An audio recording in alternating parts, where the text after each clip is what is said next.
The Nigerian Customs Service, Tinkan Island Command, has handed over a 54,330,000 bribe offered the command by importers of Tramadol tablets to Lagos Zonal Commander of the Economic and Financial Crimes Commission, that's Michael Wickers. The Customs Area Controller in charge of the command, Dera Nadi, while handing over the money, reiterated the zero tolerance for corruption stance of the Controller General of the Customs, Adewale Adeniyi. He explained that imported Tramadol tablets were falsely declared as electrical appliances valued at over 856 million naira, while the bribe was offered to the compromised officers. Judy? Compromised officers.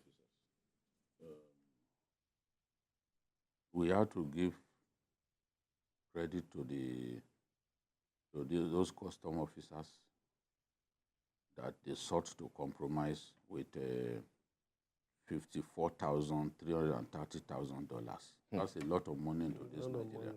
That's 54 million, over 54 million, over. You know, so if they are taking the money, perhaps these guys will have had their way.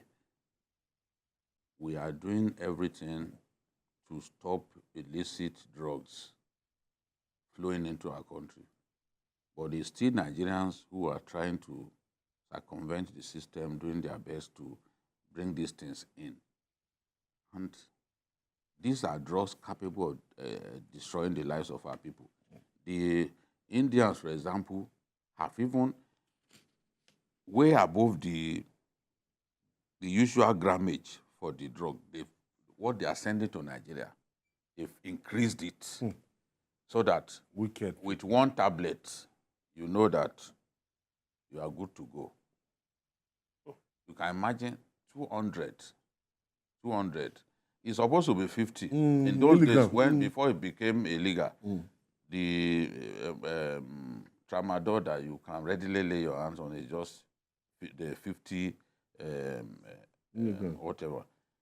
Now they are making 200 and shipping them, containerizing Tramadol into our country because they know the drug addicts, the Boko Harams of this world, porters who are ready to carry a load as big as this house.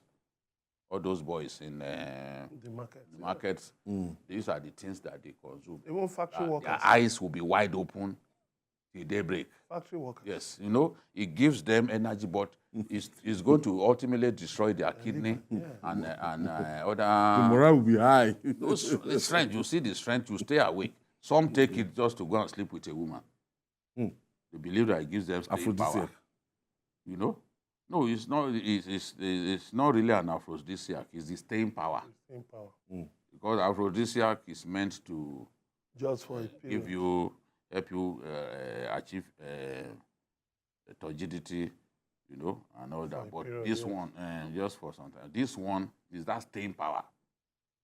So if you are lasting just, you know, these days, these women are trying to scandalize men by calling some people two minutes men and all that. Your husband. Some people, when they take it, you know, if they were 2 minutes men before, they can transform into 10 minutes, 15 minutes men. Okay. So, or 2 hours.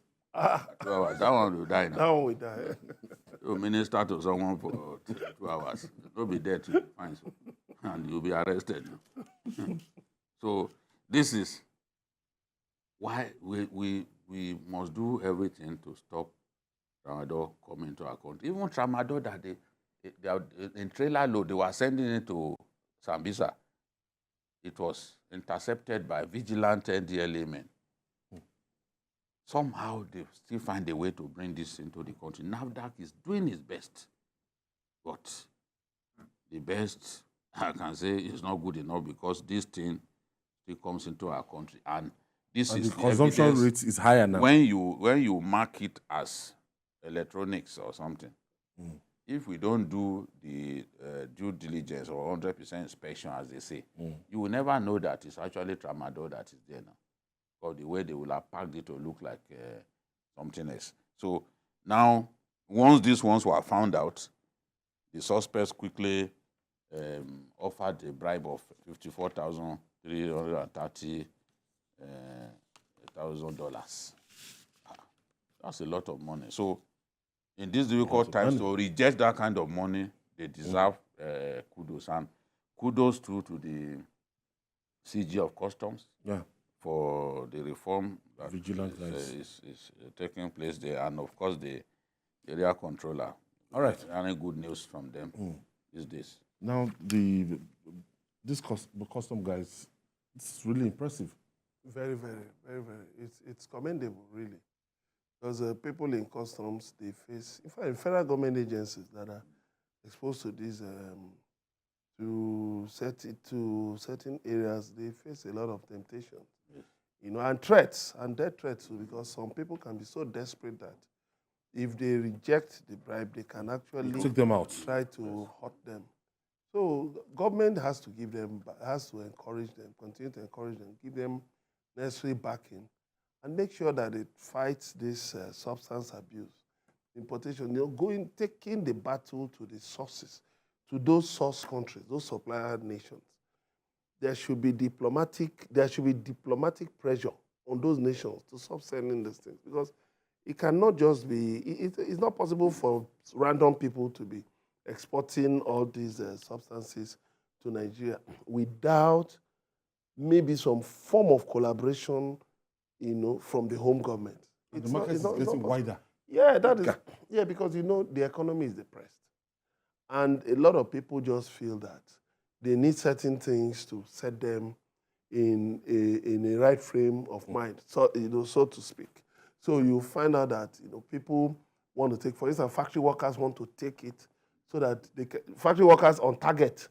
You see factory workers on target. So they want to take it so that they'll be strong enough to work so hard and so quickly to achieve target, because they have bills to pay.